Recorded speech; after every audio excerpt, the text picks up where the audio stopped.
24/7, and this is our another video of Indian economics in which we are going to read about our chapter poverty, and this is the second video of poverty. In our first video, in our previous video, we have discussed about the poverty line and the categorization of poverty and types of poverty. So in this video we will discuss about that what is the criteria of poverty line.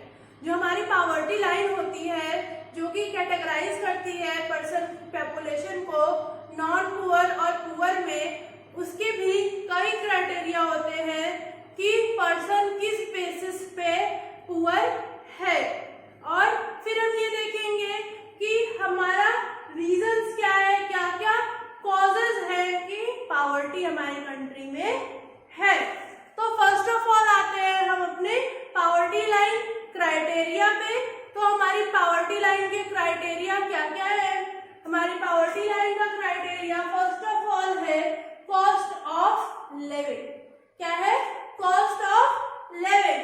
Cost of living को हम किस तरह define कर सकते हैं? जो हमारा cost of living है, यानी कि इस थ्योरी में ये बोला गया है, इस क्राइटेरिया में ये आता है कि जो एक पर्सन की सबसे बेसिक नीड होती है वो होती है फूड. यानी कि अगर हमारे पास घर ना हो तो हम कहीं भी रह सकते हैं. फुटपाथ पे भी आपने देखा होगा लोग रहते हैं, या फिर शेड डाल के शेड का कुछ बना लिया, और कपड़े नहीं है तो कपड़े भी मिल जाते हैं, किसी ने दे दिए, इस तरह से करके हो जाता है. लेकिन फूड जो है हमारे लिए, फूड सबसे बेसिक नीड है, क्योंकि फूड के बिना हम सरवाइव नहीं कर सकते. घर और कपड़ों के बिना एक बार हम उसको अरेंज कर सकते हैं, फटे पुराने पहन सकते हैं, फटे पुराने एकदम झोपड़ा बना के रह सकते हैं, लेकिन अगर हमारे पास खाना नहीं है, फूड नहीं है, तो हम सरवाइव नहीं कर सकते. इसीलिए इस थ्योरी में ये बताया गया है कि फूड जो है वो सबसे बेसिक नीड है, और अगर कोई पर्सन उस नीड को फुलफिल नहीं कर पाता है तो वो पुअर है. अगर कोई इस नीड को भी फुलफिल नहीं कर पाता है तो वो पुअर है. और ये थ्योरी दी किसने थी? ये थ्योरी दी गई थी बाई दादा भाई नवरोजी.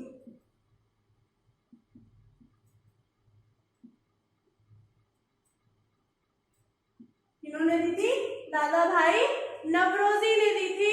ये इनकी भी हुई थ्योरी है कि सबसे मेन जो होता है पर्सन के लिए फूड होता है, और अगर वो उसे फुलफिल ना कर पाए तो यानी कि वो पुअर है.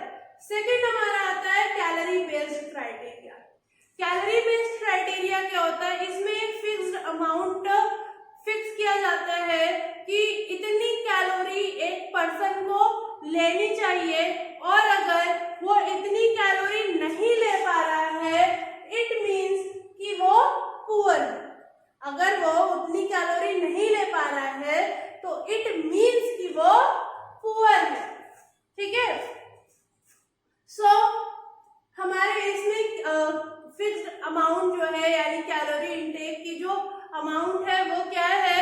तो कैलोरी इंटेक की अमाउंट है 2400 पर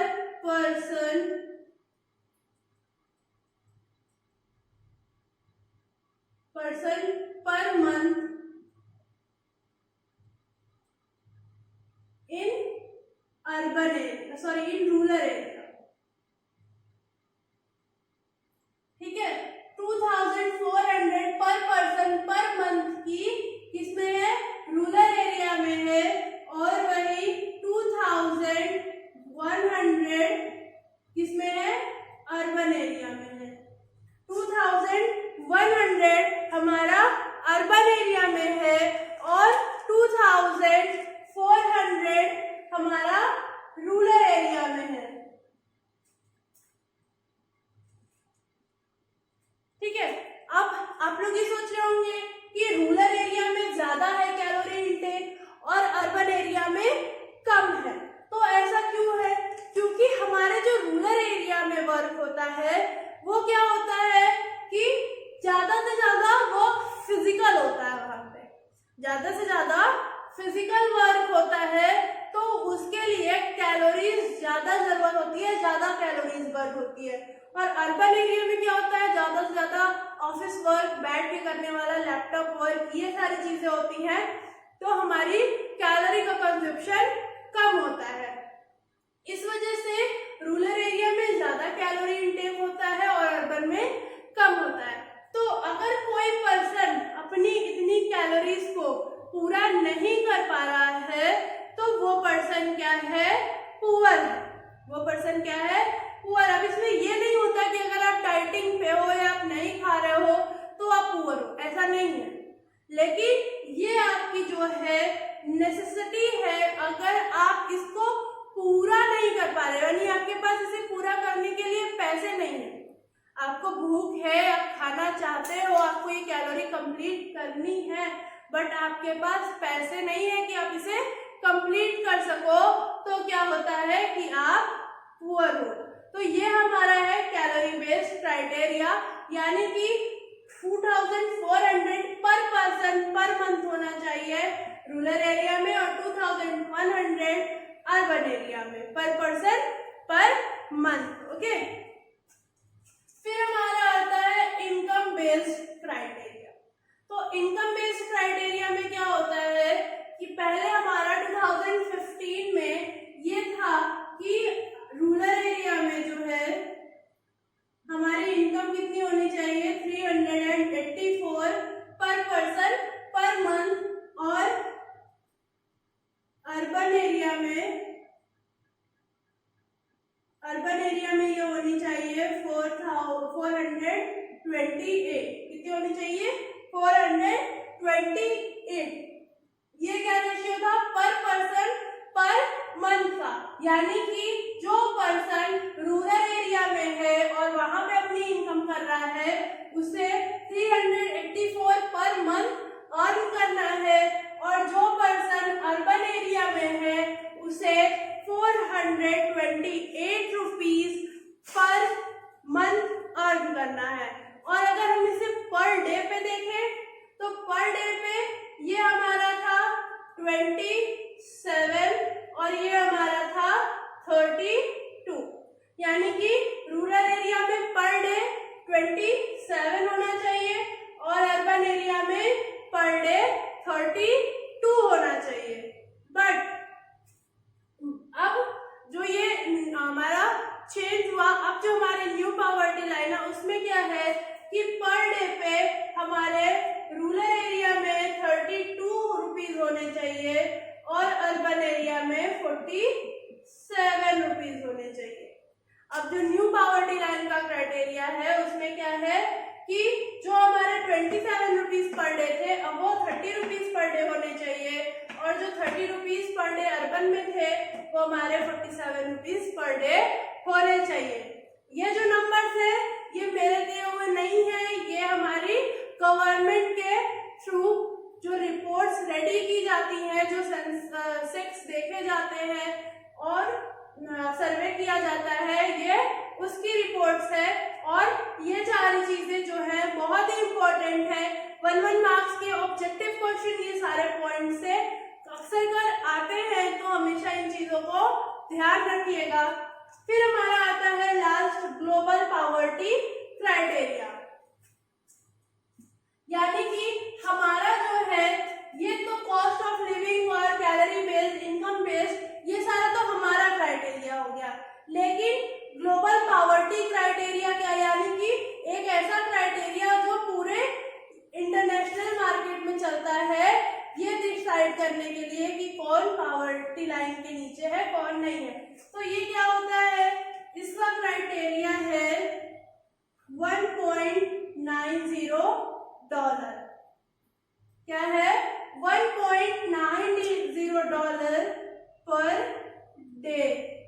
ये हमारी क्राइटेरिया से बहुत ज्यादा है, जो हमारी इंडियन क्राइटेरिया है उस अकॉर्डिंग ये बहुत ज्यादा है।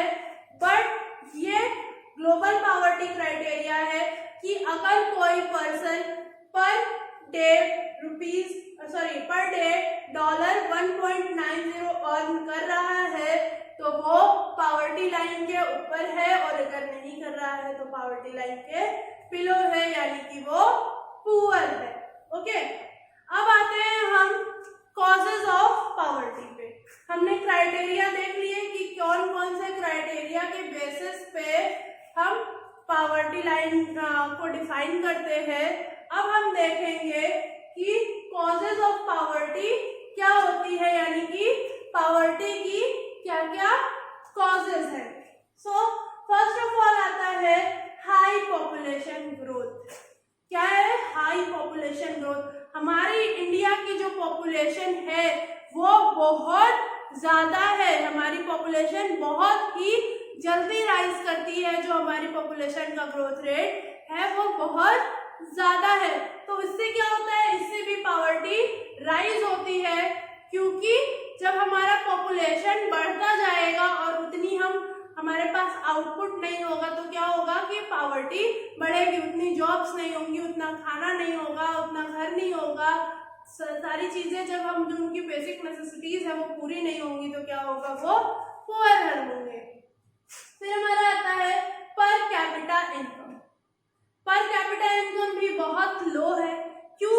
क्योंकि जब हमारी पॉपुलेशन इतनी ज्यादा है तो पर पर्सन पे जो इनकम होगी वो क्या होगी? कम होगी। अब सपोज कि अगर हमारी income, total income, national income 100 है, अगर हमारी नेशनल इनकम 100 है और हमारी पॉपुलेशन 10 है, तो यानी कि क्या हो गया? 10 रुपीज पर पर्सन हो गया, 10 रुपीज पर पर्सन हो गया। लेकिन अगर हमारी इनकम भी 100 है और पॉपुलेशन भी 100 है तो क्या हो गया? 1 रुपीज पर पर्सन हो गया। यानी कि हमारी पॉपुलेशन ज्यादा होने से क्या होता है कि पर कैपिटा इनकम कम हो जाती है, हमारी जो पर कैपिटा इनकम है वो कम हो जाती है। फिर आता है इन्फ्लेशन। इन्फ्लेशन आप सब जानते हैं, इन्फ्लेशन हम लोगों ने बहुत बार पढ़ा है। महंगाई, महंगाई और महंगाई, यानी कि जब हमारी पॉपुलेशन बहुत ज्यादा होगी, डिमांड ज्यादा होगी, लेकिन सप्लाई उतनी नहीं होगी क्योंकि हमारे पास रिसोर्सेज लिमिटेड हैं, तो क्या होगा कि ये जो इन्फ्लेशन है वो बढ़ता जाएगा, महंगाई जो है वो बढ़ती जाएगी। फिर हमारा आता है अनएम्प्लॉयमेंट। अब भाई जब इतने सारी पॉपुलेशन है तो सबको एम्प्लॉयमेंट कहाँ से मिलेगी? कहाँ से हम इतनी जॉब लेके आए? तो क्या होगा? अनएम्प्लॉयमेंट बढ़ेगा, और जब अनएम्प्लॉयमेंट बढ़ेगा, पैसा नहीं होगा, बेरोजगार होंगे, तो क्या होगा? पॉवर्टी लाइन के नीचे आ जाएंगे। फिर आता है इलिटरेसी। अब इलिटरेसी तो सब जानते हैं, यानी कि अनपढ़। लिटरेसी रेट हमें पता ही था कि हमारी कंट्री का बहुत लो था, आज फिर भी ग्रो किया है लेकिन अभी भी बहुत कम है, क्योंकि काफी जगह या कह सकते हैं अभी भी कुछ रूरल एरिया ऐसे हैं जहाँ पे अच्छे स्कूल्स की फैसिलिटीज और चीजें प्रोवाइड नहीं हो पाती है, जिसकी वजह से या तो लोगों को पढ़ाई छोड़नी पड़ जाती है या फिर वो अपनी पढ़ाई कंप्लीट नहीं कर पाते किसी भी रीजन से, या तो उनके गांव में अच्छे स्कूल नहीं है या उनके पास उतने पैसे नहीं है कि वो पढ़ाई कर पाए। तो क्या होता है कि हमारे जो कंट्री है इसमें लिटरेसी भी बहुत ज्यादा है। तो इससे क्या होता है कि इसका भी एक ड्रॉबैक पड़ता है कि जब जो पीपल लिटरेट नहीं है तो उसके लिए क्या होगी? जॉब भी कम होगी, किसी भी अच्छी जगह वो जॉब नहीं कर सकता क्योंकि वो इलिटरेट है। तो इलिटरेसी से भी हमारी क्या है? पॉवर्टी इंक्रीज होती है। ठीक है। फिर हमारा आता है high migration from rural to urban area. ये सबसे बड़ा एक ड्रॉबैक है कि migration from rural area to urban area. अभी अगर हम अपना करंट सिनेरियो देखें तो हम ये देख सकते हैं कि लॉकडाउन के टाइम पे बहुत से लोगों को प्रॉब्लम हुई। क्यों? क्योंकि बहुत से लोग, बहुत से माइग्रेंट वर्कर्स अपनी गांव को छोड़ के बॉम्बे, गुजरात, पंजाब जैसी सिटीज में काम कर रहे थे, और जब लॉकडाउन घर नहीं था या फिर जहाँ पे भी वो रह रहे थे उसका रेंट देने का पैसा नहीं था, तो क्या हुआ, वो सब अपने घर वापस आना चाहते थे। ये हमारी इकोनॉमी का अभी का करंट का सिचुएशन है, जो कि बहुत ही प्रॉब्लमेटिक सिचुएशन था। तो वो भी हमारी पॉवर्टी को प्रॉब्लम करता है, क्योंकि क्या होता है कि पीपल कॉमनली थिंकिंग ये होती है कि चलो अभी यहाँ पे हमें इनकम नहीं समझ में आ रही है, अर्बन एरिया में चलते हैं, सिटीज में चलते हैं, वहाँ पे कमाएंगे और खाएंगे। तो होता क्या है कि हम अपने रूरल एरिया में, अपने गांव में, अपनी जहाँ पे है सिटीज में या छोटी सिटीज में, वहाँ पे हम अपनी इनकम को नहीं ढूंढते, ये नहीं चाहते कि हम वहीं पे कोई ऐसा सोर्स रेडी करें जिससे हमारी इनकम हो।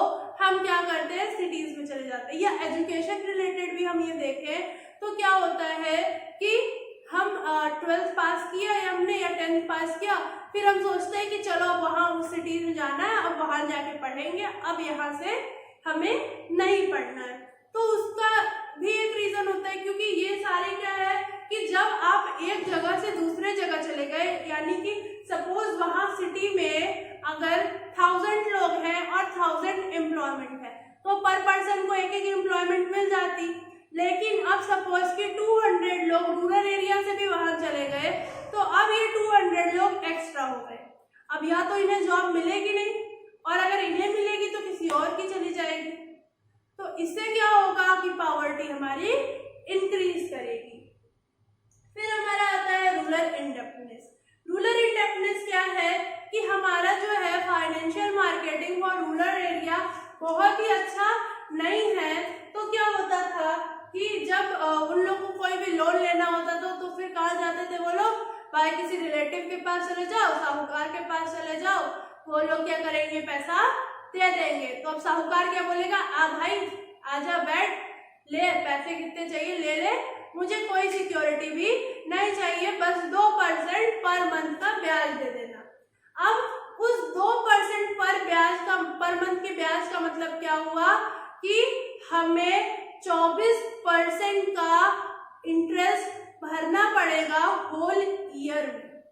होल ईयर में हमें 24% का इंटरेस्ट भरना पड़ेगा, जो कि बैंक से सिर्फ 6 to 8% तक ही होता है। ठीक, तो इससे क्या होगा कि एक तो उन्हें इतना ज्यादा इंटरेस्ट भरना पड़ेगा, फिर वो क्या करेंगे कि अपने पास घर के कागजात रख दो। अब घर के कागजात भी नहीं है सपोज, तो क्या कहेंगे कि तुम जितनी खेती करोगे उस खेती का इतना % मुझे दे देना। अब उस खेती का उतना % एज अ सिक्योरिटी भी दे रहे हैं, फिर हम इतना इंटरेस्ट भी दे रहे हैं, तो क्या होगा, इससे पुअर फार्मर जो है वो बेचारा खाए बिना मर जाएगा और वो और गरीब होता चला जाएगा। फिर हमारा लास्ट पॉइंट आता है low level of national output. Low level of national output में क्या आता है कि हमारी जो आउटपुट लेवल है, यानी कि हमारा नेशनल आउटपुट है, उसका भी बहुत कम है। क्यों? क्योंकि पॉपुलेशन इतनी ज्यादा है कि उनकी नीड्स को कंप्लीट कर पाना पॉसिबल नहीं है। तो हमारी पॉपुलेशन के अकॉर्डिंग हमारी आउटपुट बहुत कम है, क्योंकि सपोज अभी अगर 2000 पॉपुलेशन है, हमने 2000 के अकॉर्डिंग आउटपुट प्रोड्यूस किया, और जब तक हमने प्रोड्यूस किया तब तक वो 3000 हो गई, क्योंकि हमारा पॉपुलेशन रेट बहुत हाई है। तो जब तक हमने 2000 के लिए आउटपुट प्रोड्यूस किया तब तक वो 3000 हो गई। तो इससे क्या होगा कि हम उनकी नीड्स को कंप्लीट नहीं कर पाएंगे, उनकी नीड्स को सेटिस्फाई नहीं कर पाएंगे। तो ये था हमारा point of categorising poverty line end of causes of poverty. So up now we will meet in our next video. Till then keep watching and thank you.